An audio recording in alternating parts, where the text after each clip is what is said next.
Era una tarde templada en Tarragona, con el aire cargado de sal y una brisa suave que acariciaba las calles empedradas. Andrés Iniesta acababa de salir de un evento benéfico, organizado por una fundación local.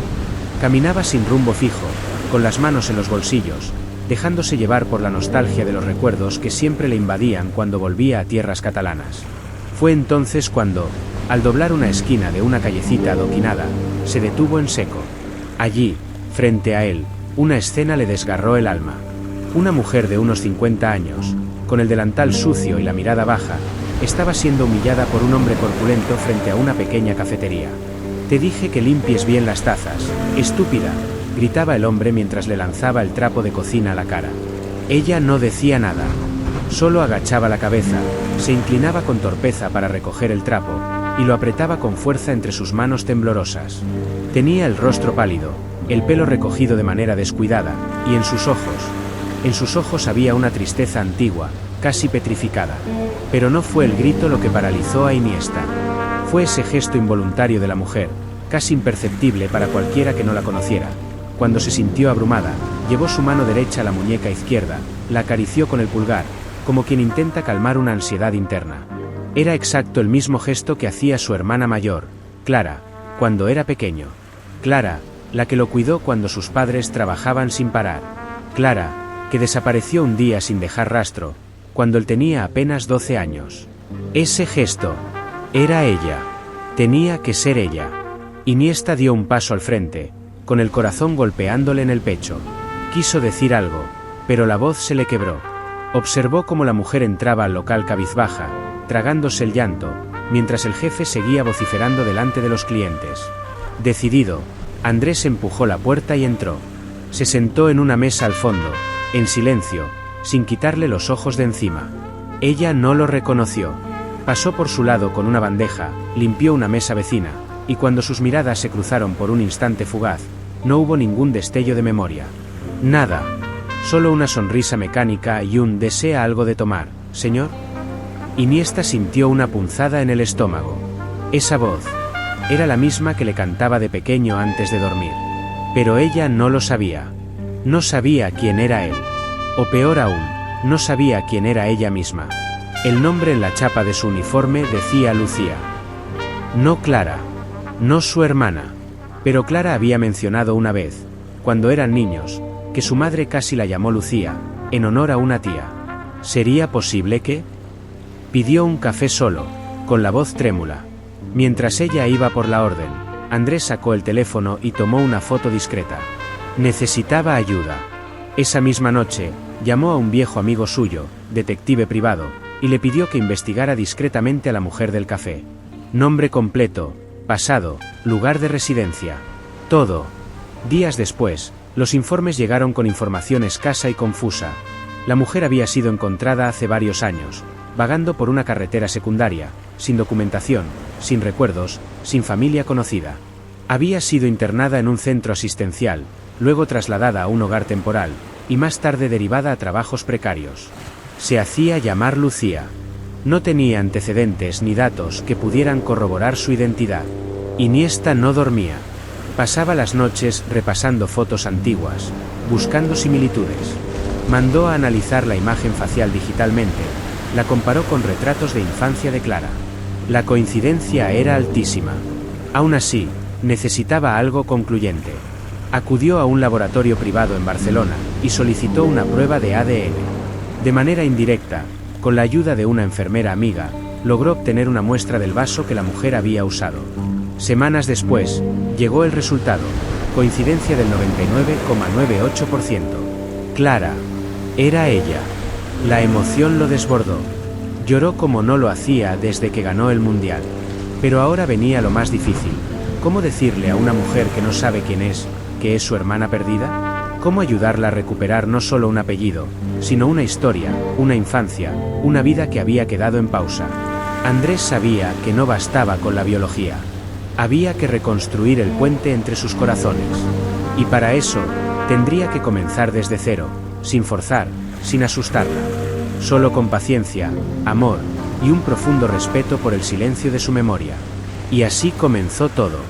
Con una taza de café, un gesto involuntario, y una certeza ardiente en el pecho de un hermano que nunca había dejado de buscar. Pero los días siguientes no fueron fáciles. Iniesta volvió a la cafetería varias veces, siempre buscando maneras sutiles de establecer un contacto más profundo. A veces pedía un café y se quedaba escribiendo en su libreta, otras simplemente observaba cómo trabajaba, cómo caminaba con una leve cojera que antes no tenía, cómo sonreía de forma vacía a los clientes, cómo se estremecía cada vez que su jefe levantaba la voz. Una tarde decidió dejarle una nota con su nombre escrito, sin más. Para Lucía, de Andrés. La dejó junto al platito del café. Ella lo miró confundida, como si el papel no tuviera sentido, y lo tiró sin leerlo bien. No había conexión. Su memoria estaba bloqueada por algo más fuerte que el tiempo. Un trauma, un dolor que había sellado todo su pasado. Entonces Iniesta optó por el camino más difícil, ganarse su confianza desde cero. Cada día llegaba con un detalle distinto, una flor, una pregunta amable, una historia inventada sobre cómo él también estaba solo, sin familia. Empezaron a hablar. Muy poco al principio, luego más. Hasta que un día, ella le contó algo que lo estremeció. A veces sueño con un niño. Me llama Clara. Me abraza. Y me dice que no me vaya. Él no dijo nada. Solo apretó los dientes y tragó saliva. El muro estaba empezando a ceder. Pero no bastaba con palabras. Tenía que mostrarle algo real. Así que llevó consigo un álbum antiguo de fotos familiares. No se lo mostró de inmediato. Esperó. Y cuando ella un día aceptó salir a caminar con él después del turno, se lo entregó. Ella lo hojeó con desinterés al principio. Luego se detuvo. Sus dedos temblaron sobre una foto en blanco y negro. Era ella. De niña. Con Andrés en brazos. ¿Quiénes son estos?, preguntó, con la voz rota. Tú y yo. Clara. Tú me cuidabas cuando mamá no estaba. Esto es real. Tú eres mi hermana. Lucía, o Clara, se llevó la mano a la boca. Las lágrimas brotaron sin permiso. Pero la mirada seguía vacía, como si aún no pudiera procesarlo. El pasado estaba allí, frente a ella. Pero aún no lo reconocía. Andrés entendió que necesitaba tiempo. Pero ya no estaba solo. Ella tampoco. Y eso lo cambiaba todo. Las semanas que siguieron a la impactante revelación de Iniesta fueron un vaivén de emociones contenidas. Clara, aunque aún se hacía llamar Lucía, parecía haberse abierto ligeramente, como una flor golpeada por una tormenta que aún duda si volver a desplegar sus pétalos. Andrés la visitaba todos los días. No como una celebridad, ni como un salvador, sino como un hombre que buscaba reconstruir el lazo más puro que había tenido en su infancia, el amor de su hermana mayor. Sin embargo, aunque Clara mostraba algunos signos de confianza, su memoria seguía oculta detrás de una niebla espesa. No recordaba a sus padres, ni su infancia en Fuente Alvilla, ni la casa con las paredes color crema donde jugaban de pequeños. Había algo que la retenía en ese limbo de confusión, y Andrés intuía que no era solo cuestión de tiempo, sino de dolor. Un trauma profundo, tal vez más grave de lo que él imaginaba. Decidido a no rendirse, Andrés la invitó a visitar un centro especializado en neuropsicología en Valencia. El equipo médico accedió a evaluar su caso, y tras varias sesiones concluyeron que Clara sufría de una amnesia disociativa crónica, probablemente causada por un evento traumático del pasado que su mente había decidido borrar para sobrevivir. Los médicos fueron claros: en muchos casos así, no hay recuperación completa. La medicina tiene límites. Pero también agregaron algo que encendió una chispa en Iniesta. Hemos visto casos donde el factor emocional, el entorno afectivo, logra más que cualquier terapia. A veces, el amor, la constancia y la conexión personal abren puertas que la ciencia no puede forzar. Y así, Andrés ideó un nuevo plan. Si Clara no recordaba su pasado, tal vez podía reconectarse a través de experiencias compartidas. Comenzó llevándola a lugares que frecuentaban de niños. Un parque con columpios oxidados donde solían correr, una heladería antigua donde ella siempre pedía fresa doble. Al principio, ella miraba todo con curiosidad distante, como si fueran paisajes ajenos. Pero una tarde, al pasar frente a una librería escondida en una callejuela de Albacete, se detuvo de golpe. Aquí yo estuve alguna vez, murmuró. Andrés contuvo el aliento. Sí, veníamos con mamá cada verano. Tú elegías siempre libros de animales. Te encantaban los tigres. Ella frunció el ceño, como si una sombra del recuerdo pasara fugazmente. No dijo nada más. Pero al entrar en la librería, se dirigió instintivamente a la sección infantil y tomó entre sus manos un viejo ejemplar ilustrado de la sabana africana. Lo sostuvo como un tesoro perdido. Andrés lo entendió. Había algo ahí. Un fragmento de Clara, vivo, palpitante. A partir de ese día, las pequeñas señales se hicieron más frecuentes. Empezó a usar la palabra hermano sin notarlo, a llamarlo Andresito, como hacía antes, y a tararear una melodía antigua que su madre solía cantar mientras cocinaba. Pero también vinieron las sombras, pesadillas nocturnas, episodios de ansiedad, y ataques de llanto sin razón aparente. Andrés estaba allí siempre. Le tomaba la mano, le ofrecía silencio, comprensión y refugio. Una noche, Clara se derrumbó completamente. En medio de un paseo junto al mar, se detuvo, se llevó las manos a la cabeza y gritó con desesperación. No puedo más. Hay algo dentro de mí que quiere salir, pero me da miedo. Iniesta la abrazó fuerte. Le susurró al oído. No tengas miedo. No estás sola. Estoy aquí. Siempre. Y por primera vez, ella rompió a llorar como una niña.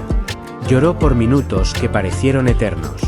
Cuando se calmó, dijo algo que a Andrés le heló la sangre.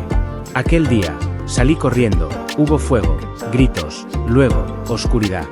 No dijo más.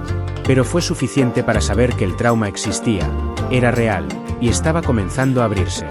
Andrés volvió a hablar con los médicos. Les mostró el vídeo de esa noche, los relatos, las fotos. Ellos le confirmaron, su hermana no estaba rota, solo estaba profundamente herida. Y lo que estaba haciendo era lo correcto. Había que seguir con amor, sin prisa, sin presión. Y Andrés lo hizo. Siguió con sus visitas, sus paseos, sus historias compartidas. Empezó a cocinarle recetas de la infancia, a leerle cuentos que solían inventar, incluso a llevarle su antiguo peluche de jirafa que había guardado todos estos años. Cada detalle, cada gesto, era un hilo más en el puente que poco a poco estaba uniendo dos almas separadas por el olvido. Hasta que un día, mientras desayunaban juntos en un banco del parque, ocurrió algo que le cambió el rostro a Clara. Andrés se rió, espontáneamente, como cuando era niño. Y ella se quedó mirándolo, con los ojos fijos, temblorosos. Esa risa, la conozco, susurró. Andrés se detuvo. La miró. ¿Clara? Ella cerró los ojos, presionó sus manos contra el pecho y dijo: yo te cuidaba cuando eras pequeño. Te cantaba, te peinaba, tú tenías miedo a los truenos. Las lágrimas brotaron de los ojos de ambos. No fue una recuperación completa, no fue una revelación cinematográfica. Fue un chispazo, un puente finalmente tendido. Clara aún no lo recordaba todo, pero ya no era Lucía. Era Clara empezando a reconocerse. Y para Andrés, eso era más de lo que jamás había esperado. El otoño llegó a Albacete con una lluvia suave y persistente, como si el cielo estuviera lavando poco a poco el polvo del pasado.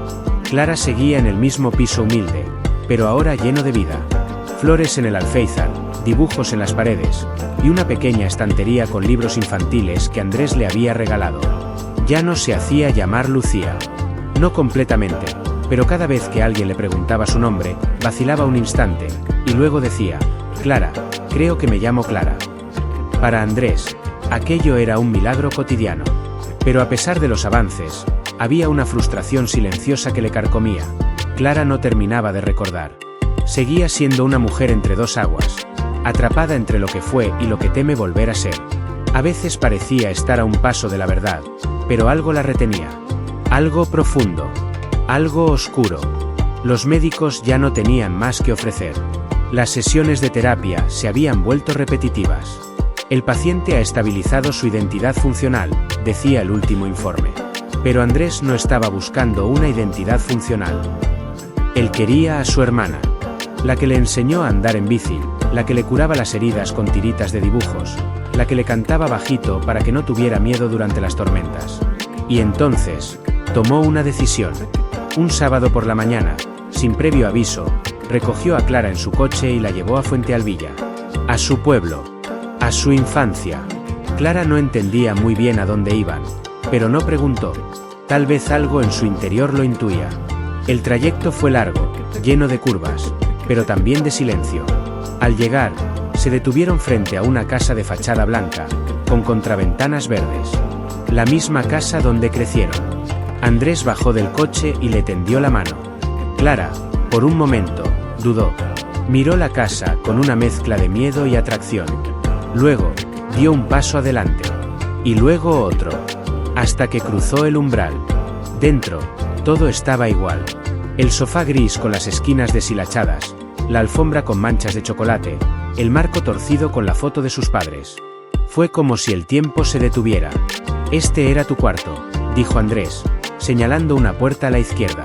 Clara entró. Una cama pequeña. Un armario pintado de azul. Una lámpara en forma de luna. Se acercó al armario, lo abrió lentamente, y entonces, lo vio. Una cajita de madera, decorada con pegatinas de estrellas. La tomó entre sus manos. Estaba polvorienta, pero intacta. Al abrirla, encontró cartas, dibujos, recortes de revistas, y una foto, ella, abrazando a un niño rubio de mirada tímida. Sus ojos se nublaron. Sus piernas temblaron. Se sentó en la cama. Yo te cuidaba, susurró. Andrés se arrodilló frente a ella. Sí, fuiste todo para mí. Clara comenzó a llorar, pero no de tristeza. Era un llanto diferente. Un nudo liberado. Una compuerta abierta. Y entonces empezó a hablar, como si las palabras salieran solas, desde lo más profundo de su ser. Recordó la cocina donde aprendió a hacer galletas con su madre. Recordó el primer balón que le regaló su padre a Andrés. Recordó aquella noche en que hubo un incendio en la casa de al lado, cuando todo se volvió caos y gritos, y como ella, presa del pánico, salió corriendo y se perdió entre las calles oscuras. Pensé que todos habían muerto, dijo con voz quebrada. Que era la única sobreviviente. Me escondí. Cambié de nombre. Bloqueé todo. Andrés la abrazó. Lloró con ella. No dijo nada. No hacía falta. Desde ese día, algo cambió. Clara ya no era una sombra. Caminaba erguida. Reía sin miedo. Comenzó a llamarlo hermano con naturalidad. Incluso quiso regresar con él a Barcelona, aunque fuera por unos días. Volvieron juntos a ver un partido. Caminaban por las calles y la gente reconocía a Iniesta, le pedía fotos. Pero Clara lo miraba con una sonrisa distinta. Como quien sabe que ese hombre no es solo un futbolista, sino un milagro. Una tarde, mientras paseaban por el parque, Andrés le preguntó: ¿Tú crees que fue la medicina lo que te ayudó? Clara lo miró y negó con la cabeza. No. Fue tu amor. Tú no me curaste con pastillas. Me curaste con paciencia, con abrazos, con silencios que no juzgaban. Tú me devolviste el derecho a recordar sin miedo.